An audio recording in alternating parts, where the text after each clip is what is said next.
इस current affairs funda में आप सभी का स्वागत है। मैं हूं आपके साथ अभिषेक शर्मा और आज के इस वीडियो सेशन में हम 24 जून तक के सभी महत्वपूर्ण करंट अफेयर्स कवर करने वाले हैं। हमेशा की तरह आप इस वीडियो को अंत तक जरूर देखिएगा, आज भी आपको काफ़ी कुछ जानने के लिए मिलेगा। साथ ही गाइस, इस सेशन को शुरू करने से पहले आप सभी को बताना चाहूँगा, यदि आप हमारी daily current affairs PDF, weekly PDF और मंथली पीडीएफ चाहते हैं तो इस वीडियो के फर्स्ट कमेंट में या फिर डिस्क्रिप्शन में दिए गए लिंक पर क्लिक करके पा सकते हैं।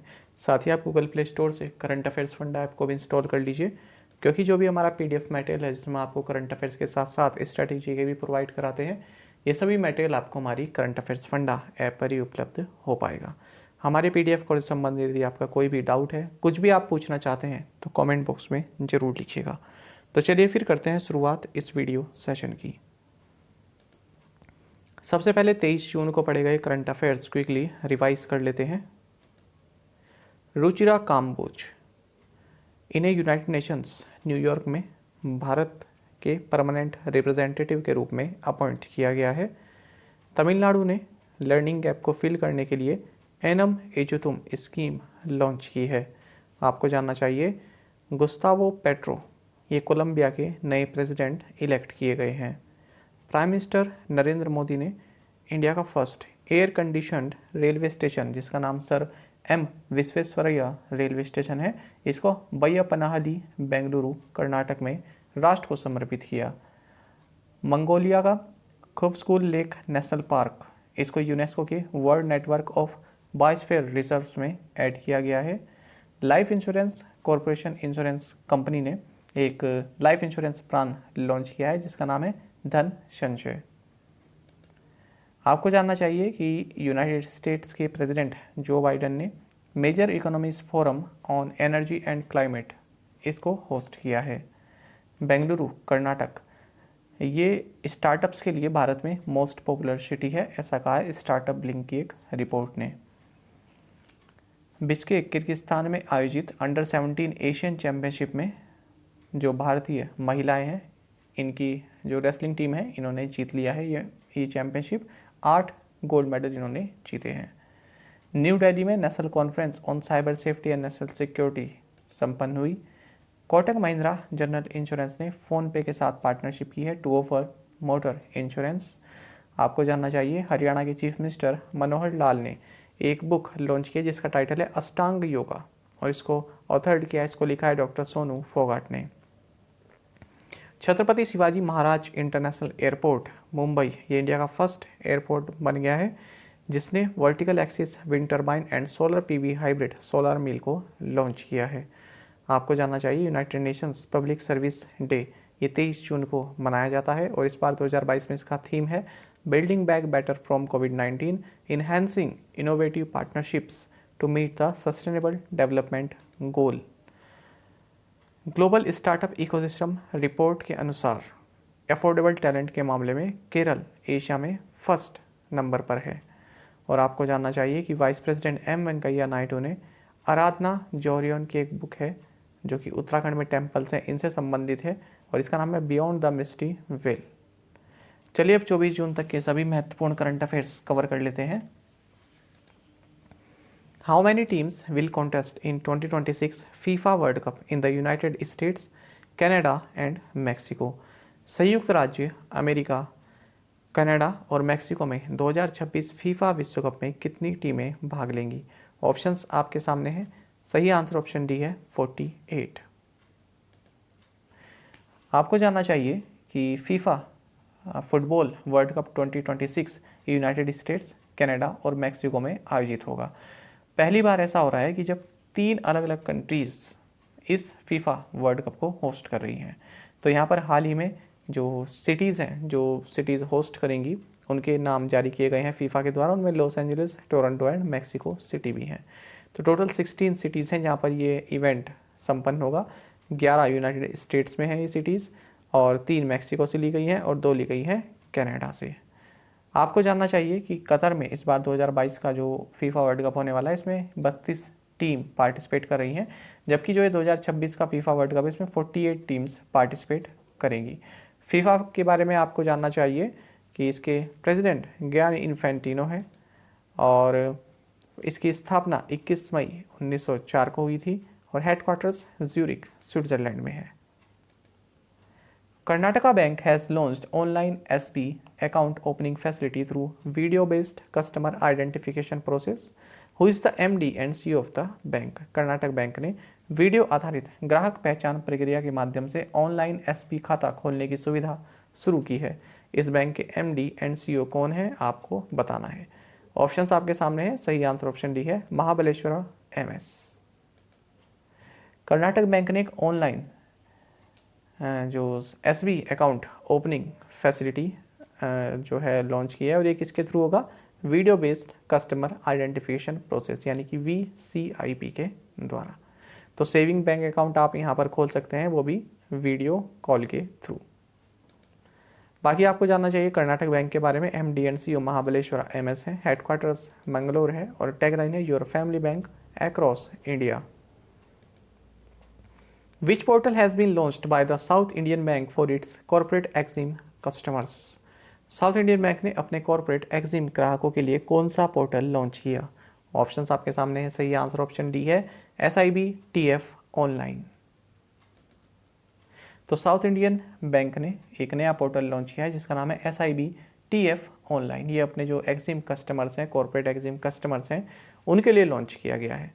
तो फॉरेन एंटिटीज़ को कोई भी पेमेंट करनी हो तो इस प्लेटफॉर्म के जरिए कर सकते हैं। साउथ इंडियन बैंक के बारे में आप जानते हैं, हेडक्वार्टर त्रिशूर केरल में है, CEO मुरली रामकृष्णन है, टैगलाइन है experience next generation banking. Who has been appointed to lead NDB's India regional office in GIFT City Gujarat? Gujarat की गिफ्ट सिटी में NDB के भारत क्षेत्रीय कार्यालय का नेतृत्व करने के लिए किसे नियुक्त किया गया? ऑप्शंस आपके सामने हैं। सही आंसर ऑप्शन ए है, DJ पांडियन। आप सभी जानते हैं न्यू डेवलपमेंट बैंक के बारे में, जिसे ब्रिक्स बैंक बोला जाता है। इसका हेडक्वार्टर्स शंघाई में है। तो इसने अपना इंडिया रीजनल ऑफिस ये गिफ्ट सिटी गुजरात में ओपन किया है, और इसके डायरेक्टर जनरल इन्होंने बनाए हैं former bureaucrat doctor DJ Pandian को। एज पर Economist Intelligence Units the Global Liveability Index 2022, Which city has been ranked as the most livable city? Economist intelligence unit के द ग्लोबल लिवेबिलिटी इंडेक्स 2022 के अनुसार किस शहर को सबसे अधिक रहने योग्य शहर का दर्जा दिया गया है? ऑप्शंस आपके सामने है। सही आंसर ऑप्शन ए है, वियना। तो टॉप 10 सिटीज़ आप देख सकते हैं। सबसे पहले नंबर पर वियना ऑस्ट्रिया है, फिर उसके बाद है कोपेनहेगन डेनमार्क। तो टॉप 5 तो आपको याद रखनी चाहिए। तीसरी पोजीशन पर ज्यूरिक है, फिर है कैलगरी, फिर वैनकूवर। चलिए जानते हैं इकोनॉमिस्ट इंटेलिजेंस यूनिट्स का जो एक इंडेक्स है जिसका नाम ग्लोबल लिवेबिलिटी इंडेक्स है, 2022 के लिए जारी कर दिया गया है। और सबसे ज़्यादा रहने योग्य जो शहर है वो है ऑस्ट्रिया की राजधानी वियना। आपको बता दें साल 2018 और 19 में भी वियना टॉप पोजीशन पर था। दूसरे नंबर पर डेनमार्क की कैपिटल कोपेनहेगन है, और थर्ड पोजीशन पर 2 सिटीज़ हैं। एक तो है कनाडा का कैलगरी और स्विट्जरलैंड की ज्यूरिक, ये तीसरे पोजीशन पर है। बाकी आपको जानना चाहिए टॉप 10 में 6 यूरोपियन सिटीज़ शामिल हैं। अच्छा, सबसे लास्ट रैंक किसको दी गई है? सबसे लास्ट 172 ये रैंक है। तो ये सीरिया की जो कैपिटल है डमास्कस, इसको दिया गया है। देखिए युद्ध की वजह से जो यहाँ पर सिविल वॉर चलता रहता है, इसकी वजह से ये सिटी काफ़ी जो है बेकार हो गई है। क्योंकि मैं सीरिया के बारे में देख रहा था, सीरिया की वीडियो देख रहा था मैं टूरिज़्म के बारे में। तो सीरिया बहुत सुंदर कंट्री है, खासकर से डेमास्कस काफ़ी सुंदर कंट्री है, लेकिन अब तो वहाँ पर तहस नहस हो रखी है, बिल्डिंग्स टूटी हुई है। अगर ये अगर उसी स्थिति में होता जिस स्थिति में पहले था, अगर यहाँ पर ये सब वॉर वगैरह ना चल रहा होता, सिविल वॉर वगैरह, तो ये जो है इस इंडेक्स में काफ़ी अच्छी पोजीशन पर होती। आप भी देखिएगा सीरिया के बारे में। और यहाँ के लोग मैंने देखे, कई इंडियंस भी जाते हैं डेमास्कस में, तो हॉस्पिटैलिटी काफ़ी अच्छी है, अच्छे से लोगों को जो है स्वागत करते हैं लोगों का। तो कुछ होता है जैसे सोमालिया है, सोमालिया की देखिएगा, सोमालिया का नाम तो ऐसे ख़राब है कि हाँ सोमालिया है, पायरेट्स वगैरह से संबंधित है, पर सोमालिया में आप देखिएगा यदि इंडियंस इतने जाते हैं, अब तो घूमते ही रहते हैं इंडियंस, तो देखेंगे तो काफ़ी अच्छे से जो है आदर वगैरह करते हैं और अच्छे से हॉस्पिटैलिटी वहाँ पर देते हैं। खैर बात करें सीरिया डेमास्कस की, तो ये सबसे लास्ट पोजीशन पर है, 172 पोजीशन पर है। बाकी ये इंडेक्स जो है 5 ब्रॉड कैटेगरीज पर आधारित है: stability, health care, culture and environment, education and infrastructure. What is India's rank in the global gold recycling as per World Gold Council report? विश्व स्वर्ण परिषद की रिपोर्ट के अनुसार वैश्विक स्वर्ण पुनर्चक्रण में भारत का स्थान क्या है? ऑप्शंस आपके सामने है, सही आंसर ऑप्शन सी है, fourth. So world gold council report के अनुसार यदि गोल्ड की रिसाइकलिंग की बात करें तो भारत फोर्थ पोजीशन पर है। भारत ने 2021 में 75 टन गोल्ड को रिसाइकल किया है, ऐसा कहा है वर्ल्ड गोल्ड काउंसिल की एक रिपोर्ट ने। इस रिपोर्ट का नाम है गोल्ड रिफाइनिंग एंड रिसाइकलिंग। और सबसे ज़्यादा रिसाइकिल किसने किया है गोल्ड? ये किया है चाइना ने, 168 tons of gold metal, of yellow metal यानी कि गोल्ड को इसने रिसाइकिल किया है। उसके बाद दूसरी पोजीशन पर इटली है और थर्ड पोजीशन पर यूएस है और फोर्थ पर तो अपना भारत है। Women soldiers of the Indian Army participated in the 4-day Women Peace and Security Seminar in which country? भारतीय सेना की महिला सैनिकों ने किस देश में 4 दिवसीय महिला शांति और सुरक्षा संगोष्ठी में भाग लिया? ऑप्शंस आपके सामने है, सही आंसर ऑप्शन बी है, मंगोलिया। तो देखिए मंगोलिया कैपिटल उलन बटार, यहाँ पर women peace and security seminar हुई है, 4 दिन की ये सेमिनार रही और इंडियन आर्मी की जो विमेन सोल्जर्स हैं उन्होंने यहाँ पर पार्टिसिपेट किया है। मंगोलिया के बारे में हम हाल ही में काफ़ी बार पढ़ चुके हैं, चर्चा में रहा है। खास करके हमने ये पढ़ा था कि सेबी और जो मंगोलिया की फाइनेंशियल रेगुलेटरी कमीशन है इसके बीच में एक MOU साइन हुआ है। Solidarity 2023 seen in news recently is associated with which group? हाल ही में खबरों में रहा सॉलिडेरिटी 2023 किस समूह से संबंधित है? ऑप्शंस आपके सामने है, सही आंसर ऑप्शन बी है, SCO। तो देखिए भारत ने चाइना के एक इनिशिएटिव को सपोर्ट किया है। ये इनिशिएटिव है कि जो SCO मेंबर कंट्रीज़ हैं वो जॉइंट बॉर्डर ऑपरेशन कंडक्ट करें 2023 में। SCO यानी कि संघाई कोऑपरेशन ऑर्गेनाइजेशन। तो चाइना ने कहा है कि 2023 में जॉइंट बॉर्डर ऑपरेशन हम सभी करें, जो भी SCO की मेंबर कंट्रीज़ हैं, और इस इनिशिएटिव को भारत ने सपोर्ट किया है। इस इनिशिएटिव का नाम है सॉलिडेरिटी 2023। तो ये हाल ही में चर्चा में रहा। बाकी आपको जानना चाहिए 15 से 17 जून के बीच में जो SCO कंट्रीज़ हैं तो उनकी जो experts group and border security conference BSF, जो हमारा BSF है, इसके द्वारा होस्ट की गई है कॉन्फ्रेंस। SCO के बारे में आप जानते हैं कि एक परमानेंट इंटरगवर्नमेंटल इंटरनेशनल ऑर्गेनाइजेशन है और पॉलिटिकल, इकोनॉमिक, मिलिट्री, इन सभी पर यहाँ पर चर्चा होती रहती है, इन सभी विषयों से संबंधित। 2001 में इसको क्रिएट किया गया था, इसका चार्टर साल 2002 में साइन किया गया और ये लागू हुआ 2003 में। बाकी आप जानते हैं कि founding member Kazakhstan, China, Kyrgyzstan, Russia and Tajikistan हैं और तब इसको संघाई 5 के नाम से जाना जाता था। उसके बाद साल 2001 में उज्बेकिस्तान को इसमें ऐड किया गया और तब इसको रीनेम किया गया SCO के रूप में। उसके बाद साल 2017 में भारत और पाकिस्तान इसके मेंबर बने। और ये पॉइंट आपके लिए महत्वपूर्ण है कि जो SCO सेक्रेटेरिएट है इसकी official working language Russian and Chinese है। International Olympic Day is celebrated on which day? पूछ रहे हैं कि अंतर्राष्ट्रीय ओलंपिक दिवस किस दिन मनाया जाता है? सही आंसर ऑप्शन सी है, जून 23। तो इंटरनेशनल ओलंपिक्स डे ये जून 23 को मनाया जाता है। इस बार 2022 में इसका थीम है together for a peaceful world.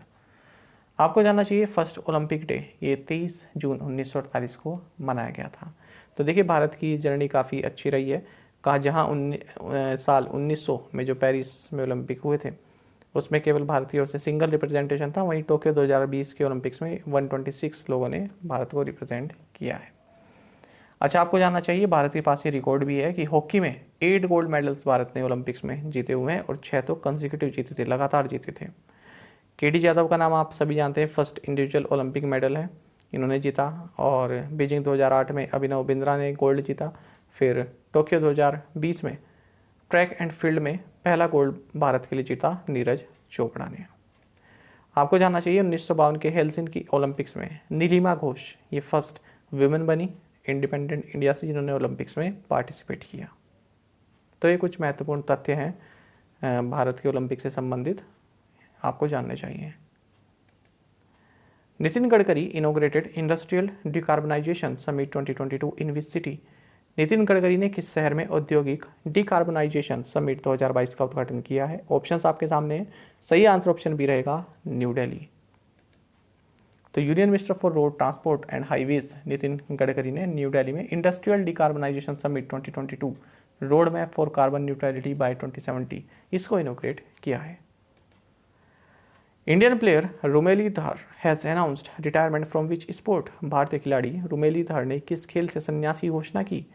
Options आपके सामने है, सही आंसर ऑप्शन बी रहेगा, क्रिकेट। तो रुमेलीधर जो कि इंडिया सीम बॉलिंग ऑलराउंडर रही, इन्होंने 38 साल की उम्र में इंटरनेशनल क्रिकेट से संन्यास लेने की घोषणा कर दी है। आपको बता दें 4 टेस्ट मैच खेले हैं, 78 वनडे इंटरनेशनल खेले हैं और 18 T20 इन्होंने भारत के लिए खेले हैं। और इन्होंने जो डेब्यू किया था वो इंग्लैंड के खिलाफ किया था साल 2003 में।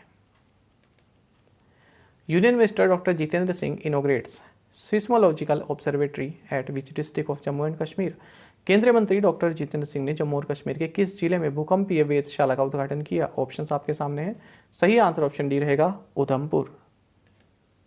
तो यूनियन मिनिस्टर जितेंद्र सिंह ने जम्मू कश्मीर के उधमपुर डिस्ट्रिक्ट में सिस्मोलॉजिकल ऑब्जर्वेटरी को लॉन्च किया है और इसी के इंस्टॉलेशन के साथ भारत में 153 सिस्मोलॉजिकल ऑब्जर्वेटरी अब हो गई है और जम्मू एंड कश्मीर में ये 3rd है।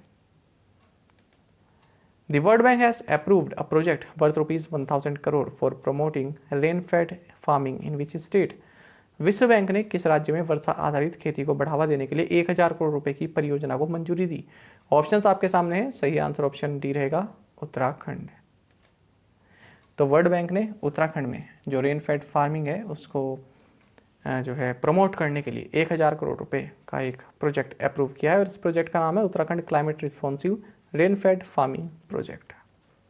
इसको वाटरशेड डिपार्टमेंट द्वारा इंप्लीमेंट किया जाएगा। Who has been named chairman of advisory committee to assist the Supreme Court appointed committee of administrators which is running the day-to-day affairs of All India Football Federation? पूछ रहे हैं कि supreme court द्वारा नियुक्त प्रशासकों की समिति की सहायता के लिए सलाहकार समिति का अध्यक्ष किसे नामित किया गया है जो अखिल भारतीय फुटबॉल महासंघ के दिन प्रतिदिन के मामलों को चला रहा है? ऑप्शंस आपके सामने हैं, सही आंसर ऑप्शन ए है, रंजीत बजाज। देखिए आपको जानना चाहिए एंटरप्रेन्योर रंजीत बजाज, इनको एडवाइजरी कमेटी का चेयरमैन नियुक्त किया गया है। कौन सी एडवाइजरी कमेटी? अब देखिए जो ऑल इंडिया फुटबॉल फेडरेशन है तो इसके जो डेली अफेयर्स हैं, डेली जो कामकाज हैं, उसको एक कमेटी चला रही है। ये कौन सी कमेटी है? सुप्रीम कोर्ट ने अपॉइंट की गई है और ये है कमेटी ऑफ एडमिनिस्ट्रेटर। तो इसी कमेटी के जो चेयरमैन नियुक्त किए गए हैं रंजीत बजाज नियुक्त किए गए हैं। आपको बता दें 12 मेंबर की ये एडवाइजरी कमेटी है और डे टू डे अफेयर्स को ये देखती है। आपको जानना चाहिए प्रफुल्ल पटेल की अगुवाई वाले इस ऑल इंडिया फुटबॉल फेडरेशन को जो सुप्रीम कोर्ट है इसने रिमूव कर दिया था क्योंकि इन्होंने टाइम पर इलेक्शंस नहीं कंडक्ट कराए थे। Who became the first women president of Federation of International Cricket Association? Federation of international cricketers association की पहली महिला अध्यक्ष कौन बनी? ऑप्शंस आपके सामने हैं, सही आंसर ऑप्शन सी रहेगा, लीजा स्थालेगर। तो federation of international cricketers association ने अनाउंस किया है कि फॉर्मर ऑस्ट्रेलियन क्रिकेटर लीजा स्थालेगर ये इसकी FICA की प्रेसिडेंट नियुक्त की गई है और ये फर्स्ट विमेन क्रिकेटर हैं जो इस पोजीशन पर काबिज रहेंगी। Election Commission of India ordered the deletion of how many unrecognized political parties that it found to be non-existent? Bharat के चुनाव आयोग ने कितने गैर मौजूद पाए गए गैर मान्यता प्राप्त राजनीतिक दलों को हटाने का आदेश दिया? ऑप्शंस आपके सामने है, सही आंसर ऑप्शन ए है, 111। तो इलेक्शन कमीशन ऑफ इंडिया ने 21 जून को अपने एक ऑर्डर में कहा है कि 111 जो रजिस्टर्ड अनरिकॉग्नाइज्ड पॉलिटिकल पार्टीज हैं जो कि नॉन एग्जिस्टेंट पाई गई हैं, इनको representation of the people act 1951 की 29A एंड 29C सेक्शंस के तहत जो है इनको डिलीट किया जाता है, इनको हटाया जाता है। बाकी आपको जानना चाहिए इससे पहले 25 मई को भी इलेक्शन कमीशन ऑफ इंडिया ने 87 non existent registered unrecognised political parties को डिलीट किया था।